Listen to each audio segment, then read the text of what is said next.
నమస్కారం. దూరదర్శన్ యాదగిరి వార్తలకు స్వాగతం. నేను మీ రాజ్ కుమార్. ముందుగా వార్తల్లోని ముఖ్యాంశాలు. ఉపరాష్ట్రపతి పదవికి జగదీప్ ధన్కడ్ రాజీనామా. అనారోగ్య కారణాల వల్లే పదవి నుంచి తప్పుకున్నట్లు రాష్ట్రపతికి లేఖ. జగదీప్ ధన్కడ్ తన రాజీనామాను ఉపసంహరించుకోవాలన్న కాంగ్రెస్ నిర్ణయాన్ని వెనక్కి తీసుకునేలా ఒప్పించాలని ప్రధానిని కోరిన జైరాం రమేష్. పార్లమెంట్ సమావేశాల్లో ఆపరేషన్ సింధూర్పై చర్చించాలని బిజినెస్ అడ్వైజరీ కమిటీ నిర్ణయం. 16 గంటల పాటు చర్చించనున్న లోక్సభ. నేడు దాశరథి కృష్ణమాచార్య జయంతి. సాహిత్య రంగానికి చేసిన సేవలను స్మరించుకున్న రేవంత్ రెడ్డి. దాశరథి నిజాం నిరంకుశ పాలనపై ధిక్కార స్వరం వినిపించిన మహనీయుడని కొనియాడిన సీఎం. కాలమిస్ట్ అన్నవరం దేవేందర్ కు దాశరథి కృష్ణమాచార్య పురస్కారం. జిల్లా కలెక్టర్లతో ముఖ్యమంత్రి రేవంత్ రెడ్డి వీడియో కాన్ఫరెన్స్. వానాకాలం పంటలు, సీజనల్ వ్యాధులు, ఎరువుల నిల్వలపై సమీక్ష. ఈ నెల 25 నుంచి అన్ని మండల కేంద్రాల్లో రేషన్ కార్డులు పంపిణీ చేయాలని ఆదేశం. భారత్, ఇంగ్లాండ్ మహిళా జట్ల మధ్య నేడు నిర్ణయాత్మక వన్డే మ్యాచ్. 3 మ్యాచ్ల సిరీస్లో చెరో పాయింట్తో సమంగా నిలిచిన ఇరు జట్లు. ఈ నెల 26 వరకు రాష్ట్ర వ్యాప్తంగా భారీ వర్షాలు కురిసే అవకాశం. పలు జిల్లాలకు ఎల్లో, ఆరెంజ్ అలర్ట్ జారీ చేసిన హైదరాబాద్ వాతావరణ శాఖ. ఇక వార్తలోని వివరాలను చూద్దాం. పార్లమెంట్ సమావేశాల తొలి రోజే అనూహ్య పరిణామం చోటు చేసుకుంది. రాజ్యసభ చైర్మన్, ఉపరాష్ట్రపతి జగదీప్ ధన్కడ్ తన పదవికి రాజీనామా చేశారు. అనారోగ్య కారణాల వల్లే బాధ్యతల నుంచి తప్పుకుంటున్నట్లు రాష్ట్రపతికి రాసిన రాజీనామా లేఖలో పేర్కొన్నారు. జగదీప్ ధన్కడ్ రాజీనామాపై కాంగ్రెస్ స్పందించింది. రాజీనామాను వెనక్కి తీసుకునేలా ఆయనను ఒప్పించాలని ప్రధానిని కోరింది. దీనికి సంబంధించి మరిన్ని వివరాలు చూద్దాం. జగదీప్ ధన్కడ్ రాజీనామా చేశారు. రాజ్యసభ చైర్మన్ హోదాలో పార్లమెంట్ వర్షాకాల సమావేశాల తొలి రోజున కార్యక్రమాలను సజావుగా నిర్వహించిన ఆయన రాత్రికల్లా అనూహ్యంగా రాజీనామా లేఖను రాష్ట్రపతి ద్రౌపది ముర్ముకు పంపారు. అనారోగ్య కారణాల వల్లే తాను పదవి నుంచి వైదొలుగుతున్నట్టు లేఖలో పేర్కొన్నారు. ఆయన రాజీనామాతో రాజ్యసభ సమావేశాలను ప్రస్తుతానికి డిప్యూటీ చైర్మన్ గా ఉన్న జేడీయూ నేత హరివంశ్ నడిపించనున్నారు. 2022 ఆగస్టు 11న ఉపరాష్ట్రపతిగా బాధ్యతలు చేపట్టిన ధన్కడ్ కు 2027 ఆగస్టు వరకు పదవీకాలం ఉంది. అయితే 2 ఏళ్ల 344 రోజులకే ఆయన వైదొలగాలని నిర్ణయించుకున్నారు. 74 ఏళ్ల ధన్కడ్ తర్వాత ఉపరాష్ట్రపతిగా ఎవరిని ఎన్నుకుంటారనే అంశంపై ఆసక్తి నెలకొంది. వైద్యుల సూచనల మేరకు ఆరోగ్యానికి ప్రాధాన్యమిస్తూ రాజ్యాంగంలోని ఆర్టికల్ 67A ప్రకారం ఉపరాష్ట్రపతి పదవికి రాజీనామా చేస్తున్నానని లేఖలో స్పష్టం చేశారు. బాధ్యతల నిర్వహణలో తనకు మద్దతుగా నిలిచిన రాష్ట్రపతికి కృతజ్ఞతలు తెలిపారు. పదవీ కాలంలో చాలా ప్రశాంతమైన, అద్భుతమైన వర్కింగ్ రిలేషన్ను కొనసాగించానని ప్రధానమంత్రికి, మంత్రిమండలికి హృదయపూర్వక ధన్యవాదాలు తెలిపారు.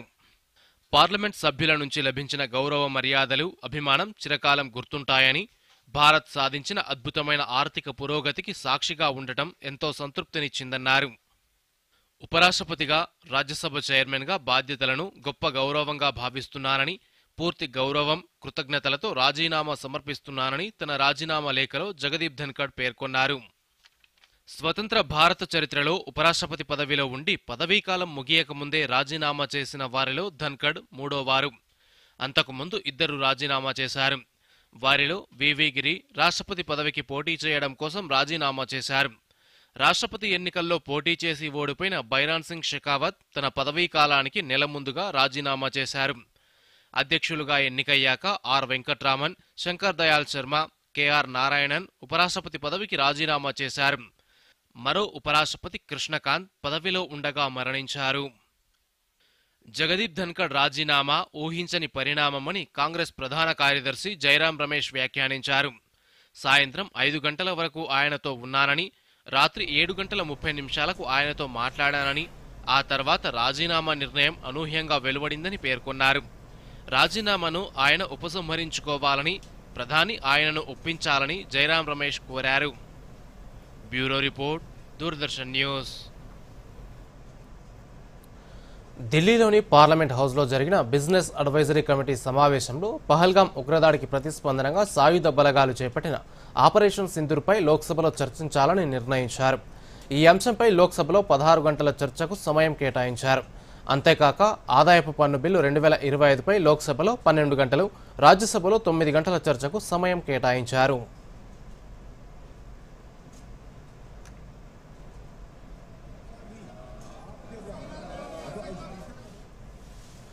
నేడు దాశరథి కృష్ణమాచార్య జయంతి. ఈ సందర్భంగా దాశరథి సాహిత్య రంగానికి చేసిన సేవలను సీఎం రేవంత్ రెడ్డి స్మరించుకున్నారు. తెలంగాణ సాయుధ పోరాటంలో అక్షరాన్ని ఆయుధంగా మలిచి నిజాం నిరంకుశ పాలనపై ధిక్కారస్వరం వినిపించిన మహనీయుడని కొనియాడారు. తెలంగాణ కీర్తిని ప్రపంచానికి చాటి చెప్పిన వ్యక్తి అని ఓ ప్రకటనలో వెల్లడించారు. కాగా దాశరథి కృష్ణమాచార్య పురస్కారానికి ఈ ఏడాది కవి, కాలమిస్ట్ అన్నవరం దేవేందర్ పేరును ప్రభుత్వం ఖరారు చేస్తూ ఉత్తర్వులు జారీ చేసింది. సిద్దిపేట జిల్లా హుస్నాబాద్ మండలం పోతారం గ్రామానికి చెందిన దేవేందర్ తెలంగాణ పదాలతో ఆకట్టుకునే రీతిలో రచనలు చేస్తారన్న గుర్తింపు ఉంది. పంచాయతీరాజ్ శాఖలో ఉద్యోగం చేస్తూనే రచనా వ్యాసంగాన్ని కొనసాగించారు. తెలంగాణ సాహిత్యానికి ఆయన చేసిన సేవలకు గాను ప్రభుత్వం ఈ ఏడాది ప్రతిష్టాత్మక దాశరథి కృష్ణమాచార్య పురస్కారానికి ఎంపిక చేసింది. ఆయన్ను 1,116 రూపాయల నగదు పురస్కారం, శాల్వా, జ్ఞాపికతో సత్కరించనుంది. మంగళవారం రవీంద్ర భారతిలో జరిగే కృష్ణమాచార్య జయంతి కార్యక్రమంలో సీఎం రేవంత్ రెడ్డి చేతుల మీదుగా ఈ పురస్కారాన్ని దేవేందర్కు అందజేస్తారు.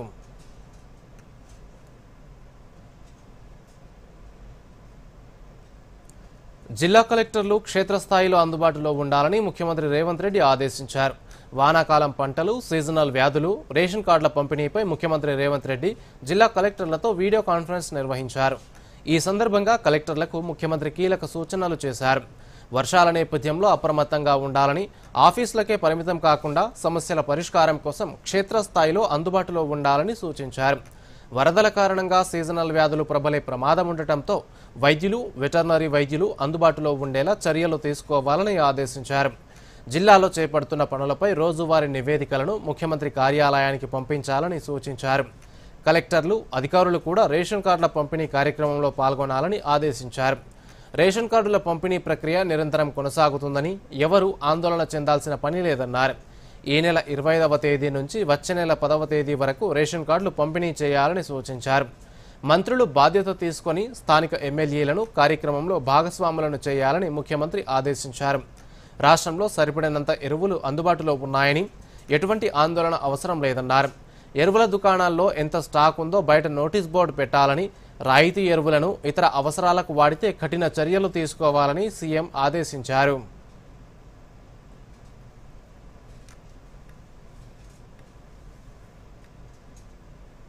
ప్రతి మండలంలో రేషన్ కార్డు పంపిణీ కార్యక్రమంలో స్థానిక ఎమ్మెల్యేతో పాటు కలెక్టర్లు, అడిషనల్ కలెక్టర్లు పాల్గొనాలి.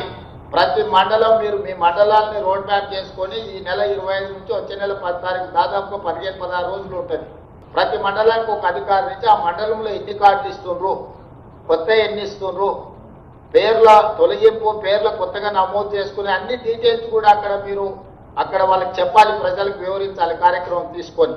దీన్ని ప్రజలకు మెటిక్యులస్ గా చేరవేయాల్సిన బాధ్యత కలెక్టర్లదే. వర్షాలు వచ్చినప్పుడు డెంగ్యూ కానీ, చికెన్ గున్యా కానీ, మలేరియా కానీ ఇవన్నీ దోమల వల్ల కలిగే అనారోగ్యాలు ఇవన్నీ కూడా ఎక్కడైతే నీళ్లు మల్లబడతాయో, ఎక్కడైతే మడుగులాగా నీళ్లు ఏర్పడతాయో అక్కడ ఈ దోమలు ఎక్కువ పెరగడానికి అవకాశం ఉంది. ఎంబడే వాటి మీద కిరోసిన్ చల్లడం కానీ, లేకపోతే దోమల మందు కొట్టడం కానీ, వీటన్నిటికీ సంబంధించి కూడా ముందస్తు జాగ్రత్తలు తీసుకోవాలి. ఎక్కడికక్కడ డ్రైనేజీ క్లీన్ చేయడం కానీ, మోరీలను క్లీన్ చేయడం కానీ, అవసరమైతే దానికి అవసరమైన మందులు చల్లడం కానీ చేయడం కానీ ఇమ్మీడియట్గా దీనికి సంబంధించి తీసుకోవాలి. రాష్ట్ర వ్యాప్తంగా విస్తారంగా వర్షాలు కురుస్తున్న నేపథ్యంలో వ్యవసాయ పనులు ఊపందుకున్నాయి. ఈ ఏడాది రుతుపవనాల ముందస్తు రాకతో కాస్త ముందుగానే వ్యవసాయ పనులు ప్రారంభించిన మధ్యలో వరుణుడు ముఖం చాటేయడంతో అన్నదాతలు ఆలోచనలో పడ్డారు. ఉపరితల ద్రోణి, అల్పపీడన పరిస్థితుల కారణంగా గత వారం రోజులుగా విస్తారంగా వర్షాలు కురుస్తుండటంతో మళ్లీ వరి నాట్లు జోరందుకున్నాయి. రాజన్న సిరిసిల్ల జిల్లాలో తాజా పరిస్థితిని మా ప్రతినిధి తిరుపతిని అడిగి తెలుసుకుందాం. చెప్పండి తిరుపతి, జిల్లాలో ఖరీఫ్ సీజన్ పనులకు సంబంధించి మీ దగ్గర ఎలాంటి సమాచారం ఉంది? జిల్లాలో సాగు పనులు విస్తారంగా సాగుతున్నాయి. ఈ ఓ, ఈ ఏడాది కాస్త వర్షాకాలం ముందస్తుగా ప్రారంభం అవడంతో రైతులు వ్యవసాయ పనులను ముందుగానే చేపట్టారు. గత నెల రోజుల నుండి వర్షాభావ పరిస్థితులు ఏర్పడినప్పటికీ జిల్లాలో నీటి వనరులు పుష్కలంగా ఉండడంతో ఎలాంటి వ్యవసాయ పనులకు ఎలాంటి ఆటంకం కలగలేదని చెప్పవచ్చు. ప్రధానంగా జిల్లాలో మిడ్ మేనేరు, అప్పర్ మేనేరు, అన్నపూర్ణ జలాశయాలు ఇక్కడ సిరిసిల్ల జిల్లాలో ఉన్నాయి. దీనివల్ల నీటి వనరులు, భూగర్భ జలాలు అధికంగా ఉండడం, నీటి వనరులు పుష్కలంగా ఉండడంతో వ్యవసాయ పనులకు ఎలాంటి ఆటంకాలు లేకుండా కొనసాగుతున్నాయి. రైతులు కూడా జిల్లా వ్యాప్తంగా ఈ ఖరీఫ్ సీజన్ లో గతంతో పోల్చుకుంటే ఈ ఏడాది అత్యధికంగా సాగు చేస్తున్నారు. ఇప్పటి వరకు జిల్లాలో 1,64,000 ఎకరాల్లో వివిధ పంటలు సాగు చేశారు. గత ఏడాది 1,81,000 ఎకరాల్లో పంట సాగు జరగగా ఈ ఏడాది మాత్రం అంటే ఈ నెల చివరి వరకు 2 లక్షలకు పైగా పంట సాగు చేసే అవకాశాలు ఉన్నాయని అధికారులు అంచనా వేస్తున్నారు. రాజ్ కుమార్, తిరుపతి వర్షాల నేపథ్యంలో జలాశయాల్లో ప్రస్తుతం నీటి మట్టం, సాగునీటి విడుదలపైన తాజా పరిస్థితి ఏంటి? ప్రస్తుతం జలాశయాల్లో నీటి మట్టం, నీరు నామమాత్రంగానే ఉన్నాయి. అయినప్పటికీ భూగర్భ జలాలు ఇక్కడ సిరిసిల్ల జిల్లాలో భూగర్భ జలాలు అనేవి పుష్కలంగా ఉన్నాయి. ఈ జలాశయాలతో పాటు చెరువులు, కుంటలు, ఇతరత్ర నీటి వనరులు ఉండడం వల్ల వ్యవసాయ పనులకు ఎలాంటి ఆటంకం లేదని చెప్పవచ్చు. ప్రస్తుతం ఏంటంటే అప్పర్ మేనేరు అండ్ మిడ్ మేనేరు వీటిలో మినిమం స్టోరేజ్ ఉండడం వల్ల నీటి వనరులకు ఎలాంటి డోకా లేదని చెప్పవచ్చు. రాజకుమార్, ఓకే, ధన్యవాదాలు తిరుపతి. ఇప్పుడు ప్రకటనలు.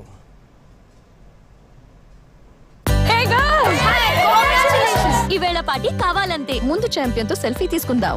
ఐడియా, ఇక్కడే చేసుకుందాం పార్టీ. Pizza party. ఏది నీ కార్డు పిన్ను నా కార్డ్ డీటెయిల్స్ స్వయంగా వేస్తాను. ఆర్బీఐ అంటుంది మీ పిన్, ఓటీపీ, సివివి లేదా ఇంటర్నెట్ బ్యాంకింగ్ పాస్వర్డ్ ఎవరితోనూ షేర్ చేసుకోకండి. ఆన్లైన్ బ్యాంకింగ్ మీ సొంత కంప్యూటర్, మొబైల్ ఇంకా సిక్యూర్ నెట్వర్క్ నుంచే చేయండి. By girls. ఎక్కడికి వెళ్తున్నావు? వినలేదా? No sharing. ఆర్బీఐ అంటుంది విషయాలు తెలుసుకోండి, జాగరూకంగా ఉండండి. మీరేం చూస్తున్నారు నాన్న? నువ్వే అంటుంటావుగా స్టాక్ మార్కెట్ లో కొంచెం ఆలోచించి అర్థం చేసుకుని ఇన్వెస్ట్ చేయాలని. అందుకే కాస్త జ్ఞానం సంపాదిస్తున్నాను. ఎవరి నుంచి? అదే ఒక స్టాక్స్ ఎక్స్పర్ట్ ఉన్నాడు. గొప్ప ఎడ్యుకేషనల్ వీడియోలు చేస్తూ ఉంటాడు. దాంతో పాటు మంచి ఇన్వెస్ట్మెంట్ టిప్స్ కూడా ఇస్తాడు. నాన్న, ఈ వీడియోలని నమ్మకండి. మీ రీసెర్చ్ స్వయంగా చేసుకోండి లేదా సెబీ రిజిస్టర్డ్ ఇన్వెస్ట్మెంట్ అడ్వైజర్ ని సంప్రదించండి. ఎడ్యుకేషన్ పేరుతో కొంతమంది ఇన్ఫ్లుయెన్సర్లు తరచూ ఇన్వెస్టర్ ని తప్పుదారి పట్టిస్తూ ఉంటారు. నష్టపోయేది మీరే.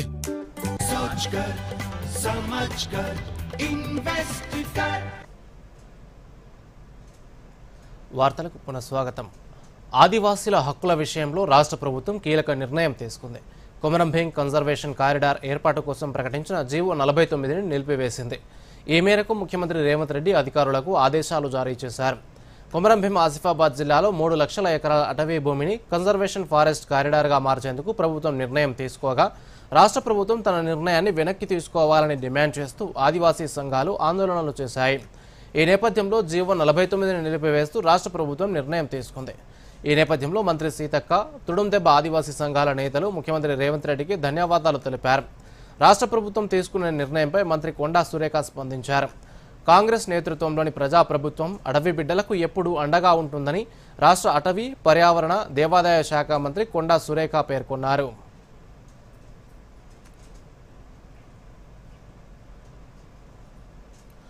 బీసీ రిజర్వేషన్ల విషయంలో కేంద్ర ప్రభుత్వంపై భారతీయ జనతా పార్టీపై నిందలు వేస్తే ఊరుకోబోమని బీజేపీ తెలంగాణ అధ్యక్షుడు ఎన్ రామచంద్రరావు అన్నారు.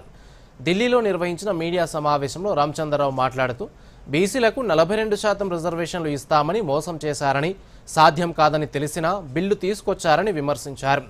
అసాధ్యమని తెలిసి కేంద్రంపైకి నెడుతున్నారని ఆరోపించారు. ఓటు బ్యాంకు రాజకీయాల కోసమే కాంగ్రెస్ ప్రభుత్వం రిజర్వేషన్లను తెరపైకి తెచ్చిందన్నారు. ముస్లింలకు 10% రిజర్వేషన్ తీసివేసి బీసీలకు 42% రిజర్వేషన్లు ఇవ్వాలని ఎన్ రామచంద్రరావు డిమాండ్ చేశారు. ముస్లింలకు ఇచ్చినవి రాజకీయ రిజర్వేషన్లని, అందుకే వాటిని వ్యతిరేకిస్తున్నామన్నారు. 42% బీసీ రిజర్వేషన్లను 9వ షెడ్యూల్లోకి తీసుకురాలేమని, దానికి సుప్రీంకోర్టు అనుమతించదన్నారు. 9వ షెడ్యూల్లో చేర్చాలని అసెంబ్లీలో ఎందుకు చెప్పలేదని రామచంద్రరావు ప్రశ్నించారు. కాగా ఇవాళ పార్టీ జాతీయ అధ్యక్షుడు జేపీ నడ్డాతో ఎన్ రామచంద్రరావు భేటీ కానున్నారు.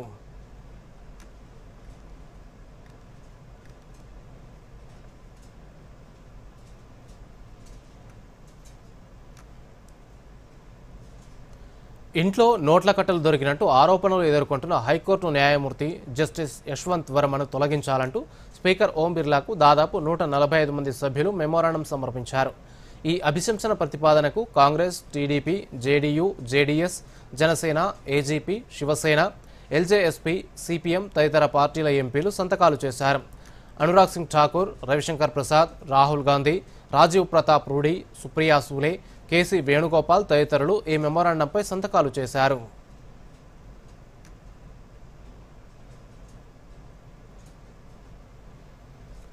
ఢిల్లీలోని పార్లమెంట్ హౌస్లో ప్రధానమంత్రి నరేంద్ర మోదీ కేంద్ర మంత్రులతో భేటీ అయ్యారు. ఈ సమావేశంలో అమిత్ షా, జేపీ నడ్డా, రాజ్నాథ్ సింగ్, శివరాజ్ సింగ్ చౌహాన్, నిర్మలా సీతారామన్, కిరణ్ రిజిజు, అర్జున్ మేఘవాల్ సహా పలువురు కేంద్ర మంత్రులున్నారు. వర్షాకాల పార్లమెంట్ సమావేశాలపై చర్చించినట్టు సమాచారం. పహల్గాం ఉగ్రదాడి, ఆపరేషన్ సింధూర్ తదితర అంశాలపై సభలో ప్రతిపక్షాలు పట్టుబట్టడం గురించి ప్రధానికి కేంద్ర మంత్రులు తెలియజేశారు.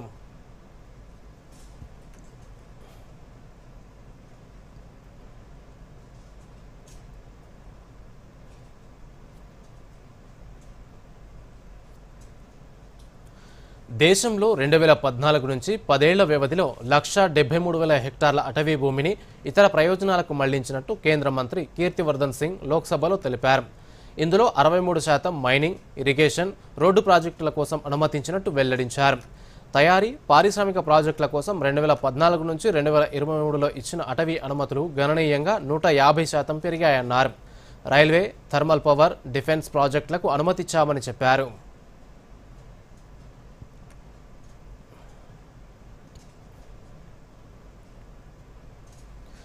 రాష్ట్ర వ్యాప్తంగా 681 మంది డయాలసిస్ పేషెంట్లకు తెలంగాణ ప్రభుత్వం చేయూత పెన్షన్లను మంజూరు చేయనుంది. ఈ మేరకు పెన్షన్ మంజూరు ఫైల్పై మంత్రి సీతక్క సంతకం చేశారు. ప్రజాప్రభుత్వం అధికారంలోకి రాకముందు 4,011 మంది డయాలసిస్ పేషెంట్లకు గత ప్రభుత్వం సామాజిక పెన్షన్లను ఇచ్చింది. కాంగ్రెస్ ప్రభుత్వం అధికారంలోకి వచ్చిన తర్వాత మరో 4,029 మందికి చేయూత పెన్షన్లను మంజూరు చేసింది. తాజాగా ఆరోగ్యశ్రీ హెల్త్ కేర్ ట్రస్ట్ గుర్తించిన 681 మంది డయాలసిస్ పేషెంట్ల వెరిఫికేషన్ పూర్తి చేసిన తర్వాత పెన్షన్లను సెర్ప్ మంజూరు చేసింది. ఈ 681 మంది డయాలసిస్ పేషెంట్లలో అత్యధికంగా హైదరాబాద్లో 629 మంది చికిత్స పొందుతున్నారు. మిగిలిన అన్ని జిల్లాల్లో కలిపి 52 మంది పేషెంట్లు చికిత్స పొందుతున్నారు. వీరు పూర్తి స్థాయిలో పనిచేసుకోలేకపోవడంతో వారి ఆరోగ్య, ఆర్థిక పరిస్థితుల నేపథ్యంలో ప్రభుత్వం పెన్షన్లు మంజూరు చేసింది. వీరంతా వచ్చే నెల నుంచి కొత్త పింఛన్దారులుగా పెన్షన్ అందుకోనున్నారు.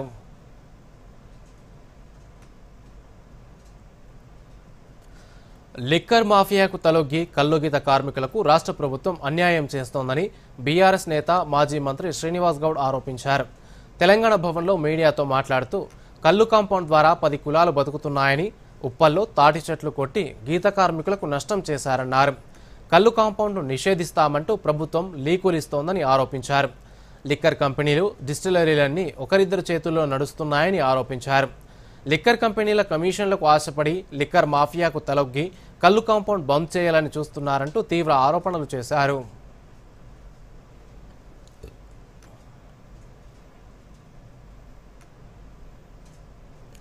ఉపాధ్యాయ అర్హత పరీక్ష ఫలితాలు ఈరోజు విడుదలవుతాయి. ఉదయం 11 గంటలకు విద్యాశాఖ కార్యదర్శి యోగితా రాణా ఫలితాలను విడుదల చేయనున్నారు. టెట్ పరీక్ష జూన్ 18 నుంచి 30 వరకు జరిగింది. పేపర్ 1కు 63,261 మంది దరఖాస్తు చేసుకోగా 47,224 మంది పరీక్ష రాశారు. పేపర్ 1లో మ్యాథ్స్, సైన్స్కు 66,686 మంది దరఖాస్తు చేయగా 48,998 మంది పరీక్షకు హాజరయ్యారు. సోషల్ స్టడీస్కు 53,706 మంది దరఖాస్తు చేయగా 41,207 మంది పరీక్ష రాశారు.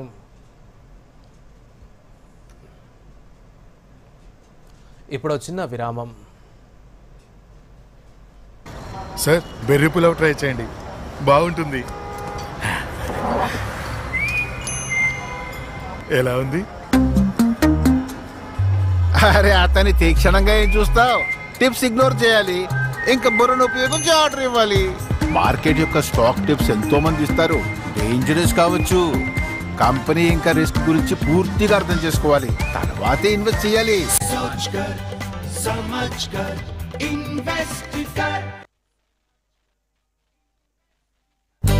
మన డెజర్ట్ వచ్చేసింది కానీ మన ఛాంపియన్ ఇంకా రాలేదు. మరి బిల్ ఇచ్చే ముందేనే వస్తుందంటారా?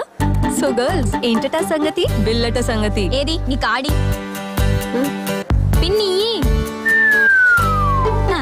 ఆర్బీఐ అంటుంది మీ పిన్, ఓటీపీ, సివివి లేదా ఇంటర్నెట్ బ్యాంకింగ్ పాస్వర్డ్ ఎవరికీ ఇవ్వొద్దు. ఆన్లైన్ బ్యాంకింగ్ మీ సొంత కంప్యూటర్, మొబైల్ ఇంకా సెక్యూర్ నెట్వర్క్ నుంచే చెయ్యండి. తినడం ఛాంపియన్షిప్ జరిగిందా? ఆర్బీఐ అంటుంది విషయాలు తెలుసుకోండి, జాగరూకంగా ఉండండి. వార్తలకు పునఃస్వాగతం.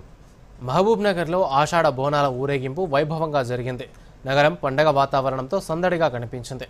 పోచమ్మ, ఎల్లమ్మ దేవతలకు నైవేద్యాలు సమర్పించారు. పసుపు కుంకుమలతో బండారు అలంకరించారు. పాటలు పాడుతూ డప్పు చప్పుల నడుమ నృత్యాలతో బోనాలు ఊరేగించారు. రవీంద్రనగర్లోని శీతలదేవికి స్థానిక శాసనసభ్యుడు శ్రీనివాసరెడ్డి ప్రభుత్వం తరపున పట్టు వస్త్రాలు సమర్పించి ప్రత్యేక పూజలు చేశారు. ఈ సందర్భంగా ఆయన మాట్లాడుతూ ప్రతి ఏటా బోనాల సమయంలో అమ్మవారికి పట్టు వస్త్రాలు సమర్పిస్తున్నట్టు తెలిపారు. మహబూబ్ నగర్ పట్టణం శాంతియుతంగా సుఖ సంతోషాలతో అలజడులు లేకుండా ఉండాలని ప్రార్థించినట్టు పేర్కొన్నారు.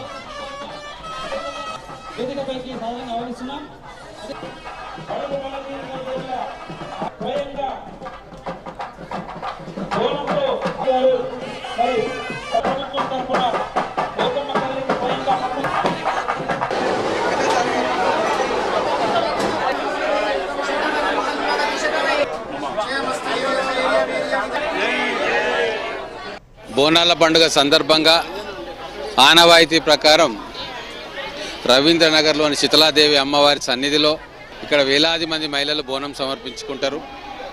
కార్పొరేషన్ తరఫున కూడా అమ్మవారికి వస్త్రాలు సమర్పించడం ఒక ఆనవాయితీ. ఆ ఆనవాయితీకి కొనసాగింపుగా ఈరోజు నేను, మా ముడా చైర్మన్ లక్ష్మణ్ యాదవ్ గారు, మాజీ మున్సిపల్ చైర్మన్ ఆనంద్ గౌడ్ గారు, మిగతా నాయకులం అందరం కూడా వచ్చి అమ్మవారిని దర్శించుకోవడం జరిగింది. ఈ సంవత్సరం వర్షాలు సమృద్ధిగా పండి మహబూబ్ నగర్ నగరం ప్రశాంతంగా సుఖశాంతులతోటి ఎటువంటి అలజడులు లేకుండా ఇక్కడ పట్టణ ప్రజలందరూ కూడా హాయిగా ఉండాలని చెప్పి అమ్మవారిని కోరుకున్నాం. ప్రధానమంత్రి మత్స్య కిసాన్ సమృద్ధి సహాయ యోజన, ప్రధానమంత్రి మత్స్య సంపద పథకాల ద్వారా షెడ్యూల్ తెగల మత్స్య రైతులు కూడా లబ్ధి పొందవచ్చని జాతీయ ఎస్టీ కమిషన్ సభ్యులు జాటౌత్ హుస్సేన్ నాయక్ అన్నారు. మహబూబాబాద్ జిల్లా కేంద్రంలోని ముదిరాజ్ భవన్లో జాతీయ మత్స్య, పశు, పాడి పరిశ్రమల సంవర్ధక శాఖ ఆధ్వర్యంలో కేంద్ర ప్రభుత్వ పథకాలపై మత్స్యకార రైతులకు అవగాహన సదస్సు నిర్వహించారు. ఈ కార్యక్రమానికి ముఖ్య అతిథిగా హాజరైన హుస్సేన్ నాయక్ మాట్లాడుతూ కేంద్ర రాష్ట్ర ప్రభుత్వాలు అందించే ఉచిత చేపపిల్లల పంపిణీతో మత్స్య సంపద అభివృద్ధి చెంది మత్స్యకారుల కుటుంబాలకు ఆదాయ వనరుగా తయారైందని అన్నారు. చేపలు విక్రయించడానికి, పెద్ద మార్కెట్లకు రవాణా చేయడానికి అవసరమయ్యే రవాణా వాహనాలను సైతం కేంద్ర ప్రభుత్వం సబ్సిడీపై అందజేస్తుందని అన్నారు. జాతీయ మత్స్య అభివృద్ధి board senior executive Deepa Suman మాట్లాడుతూ మత్స్యకార రైతులకు వారి అర్హతలను బట్టి ఎస్సీ ఎస్టీలకు అయితే 60%, మిగతా వారికైతే 40% సబ్సిడీ ఉంటుందని తెలిపారు. సపరేట్గా అన్ని స్కీమ్స్ ఉన్నాయి. సో పర్సంటేజ్ ఆఫ్ సబ్సిడీ అన్నది చేంజ్ అవుతుంది. విమెన్, ఎస్సీ, ఎస్టీలకు అయితే 60% ఉంటుంది. అండ్ జనరల్కి అయితే, జనరల్ ఓబీసీకి అయితే 40% సబ్సిడీ. ప్రధానమంత్రి గారి అనేక పథకాలు central government schemes, state government schemes మీద మా మారుమూల ఏజెన్సీ గ్రామీణ ప్రాంతాలలో చాలా స్కీమ్స్ ఉన్న పబ్లిక్కి చేరువ లేదు. ఆంధ్రాలోనే చేపల చెరువులు ఉంటాయి, తెలంగాణలో చేపల చెరువులు లేనట్టు పబ్లిక్కి అవగాహన లేదు. వీటి మీద బెనిఫిషియరీ ఎట్లా వస్తుంది, ఎలా చేసుకోవచ్చు అనే అవగాహన కల్పించడానికి జాతీయ మత్స్య సంపదకు సంబంధించిన అధికారులు రావడం జరిగింది. కానీ చాలా గొప్ప స్కీమ్స్ ఉన్నాయండి. ₹1,00,000 నుండి 20 కాదు 50 లక్షల వరకు ఎంత ఖర్చు పెట్టినా స్కీమ్లో బోల్డని 60%, 40%, 90% స్కీమ్స్ ఉన్నాయి. వాటి అవగాహన పరచడం జరిగింది. సింగరేణి కార్మికుల హక్కుల సాధనకు కృషి చేస్తానని మాజీ మంత్రి కొప్పుల ఈశ్వర్ తెలిపారు. తెలంగాణ బొగ్గుగని కార్మిక సంఘం ఇన్ఛార్జ్గా నియమితులై పెద్దపల్లి జిల్లా గోదావరి ఖనికి వచ్చిన సందర్భంలో కార్మిక సంఘం నాయకులు ఆయనను ఘనంగా సన్మానించారు. సింగరేణి కార్మికుడిగా తనకు ఈ ప్రాంత సమస్యలపై పూర్తి అవగాహన ఉందని కొప్పుల ఈశ్వర్ పేర్కొన్నారు. కార్మికుల సమస్యలపై పార్టీ, కార్మిక సంఘానికి అనుసంధానంగా పనిచేస్తానని తెలిపారు. అంతకుముందు అంబేద్కర్ విగ్రహానికి పూలమాల వేసి నగరంలో బైక్ ర్యాలీ నిర్వహించారు. ఈ కార్యక్రమంలో మాజీ ఎమ్మెల్యేలు కోరకంటి చందర్, నడిపల్లి దివాకర్ రావు, పుట్టా మధు, సింగరేణి వ్యాప్తంగా ఉన్న తెలంగాణ బొగ్గుగని కార్మిక సంఘం నాయకులు, కార్యకర్తలు పాల్గొన్నారు. తెలంగాణ బొగ్గుగని కార్మిక సంఘం నా మాతృ సంస్థ. తిరిగి మళ్ళీ కార్మికులకు సేవ చేసేటువంటి అవకాశం రావడం చాలా సంతోషంగా నేను ఫీల్ అవుతా ఉన్నా. ఎందుకంటే స్వయంగా నేను సింగరేణి కార్మికుడిని కాబట్టి సింగరేణి కంపెనీ అన్నా సింగరేణి కార్మికులన్నా కేసీఆర్ గారికి ఎనలేని మక్కువ ప్రేమ. అందుకోసమే వారికి అడగకుండానే అనేక విషయాలలో మరి సపోర్ట్ చేసినటువంటి నాయకులు కేసీఆర్ గారు. ఆ కార్మిక సంఘానికి అనుసంధానకర్తగా ఒక బలమైన శక్తిగా ఈ ప్రాంతంలో మరి కార్మిక ఉద్యమాన్ని తీసుకుపోవడం కోసం మరి మాకు అవకాశం కల్పించడం జరిగింది. బ్రహ్మాండంగా కార్మిక శక్తిని కదిలించడంలో, వాళ్ళ హక్కుల కోసం పోరాడడంలో, ఈ ప్రాంతం యొక్క అభివృద్ధి కోసం పాటుపడలో ముందుంటాం. బెట్టింగ్ యాప్స్ కేసు విచారణలో ఎన్ఫోర్స్మెంట్ డైరెక్టరేట్ వేగం పెంచింది. తాజాగా సినీ నటులు రాణా దగ్గుబాటి, విజయ్ దేవరకొండ, ప్రకాష్ రాజ్, మంచు లక్ష్మి తదితరులకు నోటీసులు జారీ చేసింది. జూలై 23న రాణా, 30వ తేదీన ప్రకాష్ రాజ్, ఆగస్టు 6న విజయ్ దేవరకొండ, ఆగస్టు 13న మంచు లక్ష్మి విచారణకు హాజరు కావాలని నోటీసుల్లో పేర్కొంది. వీరితో పాటు మెటా, గూగుల్ సంస్థలకు కూడా ఈడీ నోటీసులు జారీ చేసింది. జూలై 28న సంబంధిత ప్రతినిధులు విచారణకు హాజరు కావాలని ఆదేశించింది. ఈ బెట్టింగ్ యాప్లతో మనీ లాండరింగ్, హవాలా లావాదేవీలు జరుగుతున్నట్టు ఆరోపణలు రావడంతో ఈడీ కేసు నమోదు చేసి దర్యాప్తు చేపట్టింది. అయినప్పటికీ గూగుల్, మెటా సంస్థలు ఇలాంటి యాప్లను తమ మాధ్యమాల్లో విస్తృతంగా ప్రచారం చేస్తున్నాయని దర్యాప్తు సంస్థ ఆరోపించింది. ఈ టెక్ కంపెనీలు బెట్టింగ్ యాప్ల ప్రకటనలకు స్లాట్లు కేటాయించడమే కాక వెబ్సైట్ల లింక్లను కూడా అందుబాటులో ఉంచుతున్నాయని ఈడీ పేర్కొంది. బంగ్లాదేశ్ రాజధాని ఢాకా విమాన ప్రమాదంలో మృతి చెందిన వారి సంఖ్య 20కి చేరింది. స్థానిక మైల్స్టోన్ పాఠశాలపై ఆ దేశ ఎయిర్ ఫోర్స్కు చెందిన శిక్షణ యుద్ధ విమానం కుప్పకూలడంతో జరిగిన ఈ దుర్ఘటనలో మరో 100 మంది గాయపడ్డారు.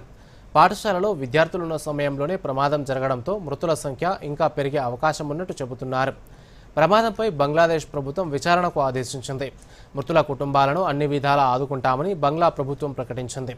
కాగా ఈ దుర్ఘటనపై ప్రధానమంత్రి నరేంద్ర మోదీ సంతాపం తెలిపారు. మృతుల కుటుంబాలకు ప్రగాఢ సానుభూతి తెలిపిన మోదీ క్షతగాత్రులు త్వరగా కోలుకోవాలని ఆకాంక్షించారు. మార్టిన్ లూథర్ కింగ్ జూనియర్ హత్యకు సంబంధించి 6,000కు పైగా ఉన్న డాక్యుమెంట్స్ను ట్రంప్ ప్రభుత్వం విడుదల చేసింది. కాగా మార్టిన్ లూథర్ కింగ్ హత్యపై అమెరికన్ ప్రభుత్వం నిర్వహించిన దర్యాప్తు వివరాల కోసం అమెరికన్ ప్రజలు దాదాపు 60 సంవత్సరాలు వేచి ఉన్నారని జాతీయ ఇంటెలిజెన్స్ డైరెక్టర్ తులసి గబార్డ్ ఓ ప్రకటనలో తెలిపారు.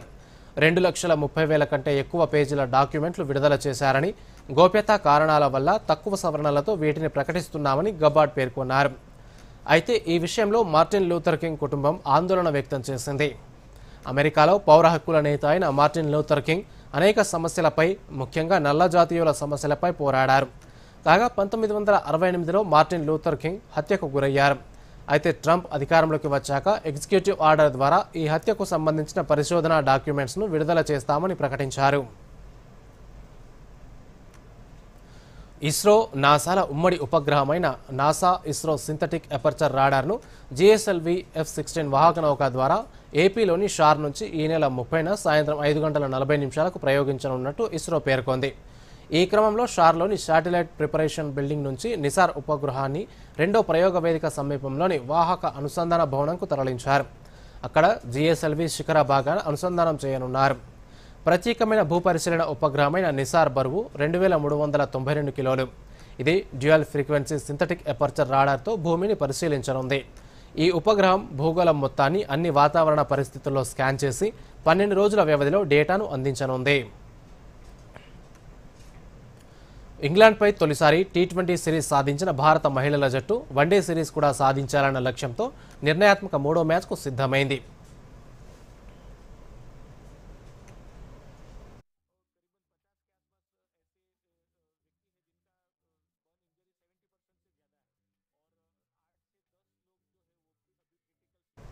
మూడు వన్డేల సిరీస్లో ప్రస్తుతం ఇరు జట్లు చెరో పాయింట్తో సమంగా నిలవగా చెస్టర్లీ స్ట్రీట్ వేదికగా సాయంత్రం 5:30 కీలకమైన 3వ మ్యాచ్ జరగనుంది. తొలి మ్యాచ్లో విజయం సాధించిన భారత్ రెండో వన్డేలో మాత్రం అటు బ్యాటింగ్తో పాటు బౌలింగ్లోనూ విఫలమైంది. ఫామ్లో ఉన్న స్మృతి మందాన తప్ప మిగతా వారెవరూ చెప్పుకోదగ్గ స్కోర్లు చేయలేదు. కెప్టెన్ హర్మన్ప్రీత్ ఫామ్లేమితో ఇబ్బంది పడుతుండటం జట్టుకు ఇబ్బందికరంగా మారింది. ప్రతీకా రావల్ కూడా ఆశించిన స్థాయిలో రాణించడం లేదు. మూడో వన్డేలో బ్యాటర్లు సమష్టిగా సత్తా చాటి పెద్ద స్కోర్లు చేస్తేనే ఇంగ్లాండ్పై ఒత్తిడి పెంచొచ్చని చెబుతున్నారు క్రీడా పండితులు. తెలంగాణలో రాగల 5 రోజులు భారీ నుంచి అతి భారీ వర్షాలు కురిసే అవకాశం ఉందని హైదరాబాద్ వాతావరణ కేంద్రం హెచ్చరించింది. ఈ క్రమంలో ఆయా జిల్లాలకు ఎల్లో, ఆరెంజ్ హెచ్చరికలు జారీ చేసింది. పశ్చిమ మధ్య వాయువ్య బంగాళాఖాతం, దక్షిణ ఒడిశా, ఉత్తరాంధ్ర, యానం మీదుగా సగటు సముద్ర మట్టానికి 3.1 కిలోమీటర్ల ఎత్తులో ఉపరితల ఆవర్తనం ఉందని వాతావరణ శాఖ పేర్కొంది. అలాగే తూర్పు పశ్చిమ ద్రోణి దక్షిణ కర్ణాటక నుంచి దక్షిణ ఆంధ్రప్రదేశ్ వరకు సముద్ర మట్టానికి 5.8 కిలోమీటర్ల ఎత్తులో కొనసాగుతుందని తెలిపింది. ఈ నెల 24 నాటికి ఉత్తర బంగాళాఖాతంలో కొత్తగా అల్పపీడనం ఏర్పడే అవకాశం ఉందని వివరించింది. ఈ క్రమంలో కరీంనగర్, పెద్దపల్లి, భూపాలపల్లి, ములుగు, భద్రాద్రి, మహబూబాబాద్, వరంగల్, హన్మకొండ, రంగారెడ్డి, హైదరాబాద్, మేడ్చల్ తదితర జిల్లాల్లో భారీ వర్షాలు పడే అవకాశాలున్నాయని చెప్పింది. ఆదిలాబాద్, ఆసిఫాబాద్, మంచిర్యాల, నిర్మల్, నిజామాబాద్, జగిత్యాల, వరంగల్, హన్మకొండ, జనగాం, సిద్దిపేట, కామారెడ్డి జిల్లాల్లో భారీ నుంచి అతి భారీ వర్షాలు పడే సూచనలున్నాయంటూ ఆరెంజ్ అలర్ట్ జారీ చేసింది.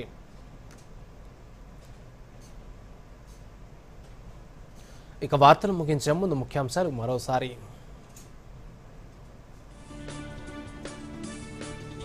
ఉపరాష్ట్రపతి పదవికి జగదీప్ ధన్కడ్ రాజీనామా. అనారోగ్య కారణాల వల్లే పదవి నుంచి తప్పుకున్నట్లు రాష్ట్రపతికి లేఖ. జగదీప్ ధన్కడ్ తన రాజీనామాను ఉపసంహరించుకోవాలన్న కాంగ్రెస్, నిర్ణయాన్ని వెనక్కి తీసుకునేలా ఒప్పించాలని ప్రధానిని కోరిన జైరాం రమేష్. పార్లమెంట్ సమావేశాల్లో ఆపరేషన్ సింధూర్పై చర్చించాలని బిజినెస్ అడ్వైజరీ కమిటీ నిర్ణయం. 16 గంటల పాటు చర్చించనున్న లోక్సభ. నేడు దాశరథి కృష్ణమాచార్య జయంతి. సాహిత్య రంగానికి చేసిన సేవలను స్మరించుకున్న రేవంత్ రెడ్డి. దాశరథి, నిజాం నిరంకుశ పాలనపై ధిక్కార స్వరం వినిపించిన మహనీయుడని కొనియాడిన సీఎం. కాలమిస్ట్ అన్నవరం దేవేందర్కు దాశరథి కృష్ణమాచార్య పురస్కారం. జిల్లా కలెక్టర్లతో ముఖ్యమంత్రి రేవంత్ రెడ్డి వీడియో కాన్ఫరెన్స్. వానాకాలం పంటలు, సీజనల్ వ్యాధులు, ఎరువుల నిల్వలపై సమీక్ష. ఈ నెల 25 నుంచి అన్ని మండల కేంద్రాల్లో రేషన్ కార్డులు పంపిణీ చేయాలని ఆదేశం. భారత్, ఇంగ్లాండ్ మహిళా జట్ల మధ్య నేడు నిర్ణయాత్మక వన్డే మ్యాచ్. 3 మ్యాచ్ల సిరీస్లో చెరో పాయింట్తో సమంగా నిలిచిన ఇరు జట్లు. ఈ నెల 26 వరకు రాష్ట్ర వ్యాప్తంగా భారీ వర్షాలు కురిసే అవకాశం. పలు జిల్లాలకు ఎల్లో, ఆరెంజ్ అలర్ట్ జారీ చేసిన హైదరాబాద్ వాతావరణ శాఖ. దూరదర్శన్ యాదగిరి వార్తలను ఇప్పుడు సోషల్ మీడియాలో కూడా చూడొచ్చు. యూట్యూబ్ అయితే డిడి న్యూస్ తెలంగాణ, ఎక్స్ వేదికగా అయితే DD news Telangana @DD Yadagiri news, Facebook అయితే డిడి న్యూస్ తెలంగాణలో చూసి సబ్స్క్రైబ్ చేసి లైక్ చేయండి, షేర్ చేయండి.